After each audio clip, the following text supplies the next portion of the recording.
جیسے میں طاہر القادری، میں سمجھتا ہوں کہ اس وقت کا جو طاہر القادری ہے وہ محمد عبد الوہاب نجدی سے زیادہ غلیظ انسان ہے،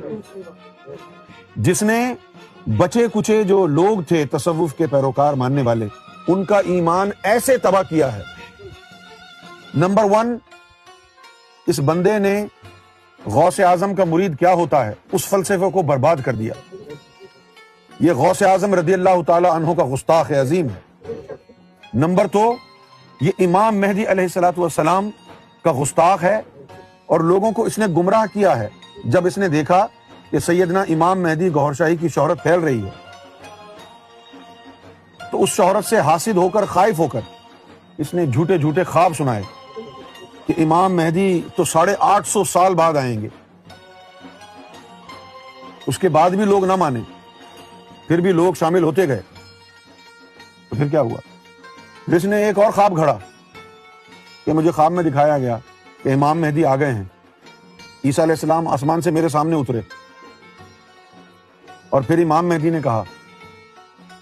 کہ اے طاہر القادری، تیرے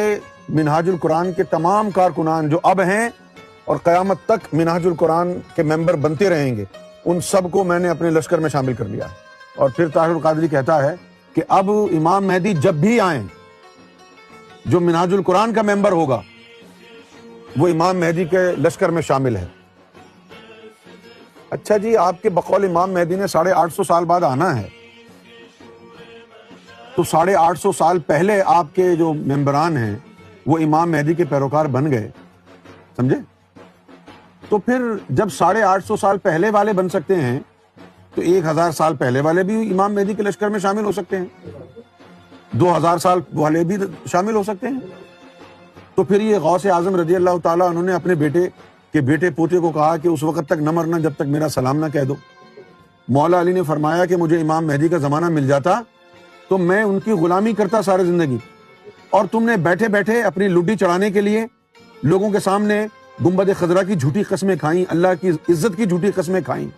کبھی امام مہدی کے نام سے جھوٹا خواب منسوب کیا، کبھی کسی سے جھوٹا خواب منسوب کیا۔ جب ایسے عالم تمہاری حدیث کی کتابوں کو لکھیں گے تو تمہاری حدیث کا کیا عالم ہوگا؟